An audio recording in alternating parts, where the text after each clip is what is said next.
Amen. Shalom, shalom. Bwana Yesu asifiwe sana. Ninatamani nitumie dakika moja kuweza kushiriki neno la Mungu na wewe. Yohana 15:7, Biblia inasema hivi kwamba ninyi mkikaa ndani yangu na maneno yangu yakikaa ndani yenu, ombeni lolote nanyi mtatendewa. Maombi kwa tafsiri nyepesi kabisa ni sisi kujua ya kwamba pasipo Mungu hatuwezi chochote. Pasipo Mungu hatuwezi kufanya neno lolote. Kwa hiyo unapoingia kuomba ni kwamba umetambua ya kwamba unahitaji msaada kutoka kwa Mungu.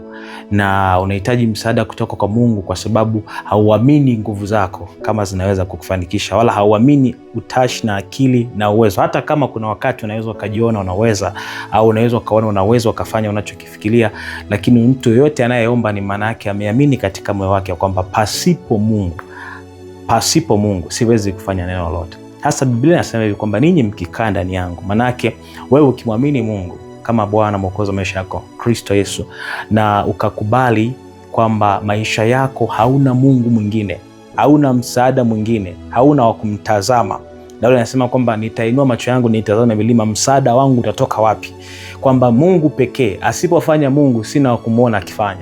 Asiponisaidia Mungu sina wa kumuona akinisaidia.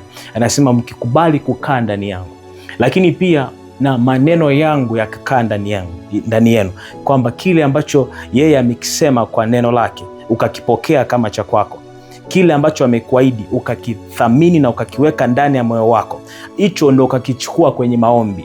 Hicho ndicho kaja ukaomba kwamba sawa na ulivyosema Mungu, sio malalamiko wala sio hisia zako binafsi au sio mapenzi yako yale ambayo unataka, ila kile ambacho Mungu amekisema. Anasema utakapoomba lolote litatokea. Hasa katika maisha yako usikubali kudharau nguvu ya maombi.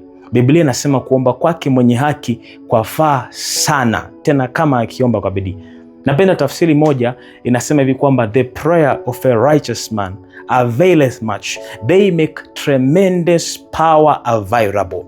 Kumbe ule wakati unapoweka nguvu yako katika maombi, kuna nguvu unayoitengeneza. Anasema tremendous power, nguvu isiyo ya kawaida inayokuwa nyuma yako. Unajua ushindi wa mtu katika maisha unategemea na aina ya nguvu inayofanya kazi nyuma yake. You are as powerful as the power behind you. Sasa unapokuwa umejiweka katika maisha ya maombi, ninataka nikuhakikishie ya kwamba hii nguvu ya Mungu ambayo itakuwa ikifanya kazi na wewe itakuletea ushindi. Moja, itakupa kuyaishi mapenzi ya Mungu, na itakupa kuishi kile tu ambacho Mungu amekikusudia ukiishi. Nataka nikuambie katika jina la Yesu Kristo aliye hai, weka muda wako kwenye maombi, weka nguvu zako kwenye maombi, weka commitment yako kwenye maombi, na utamuona Bwana.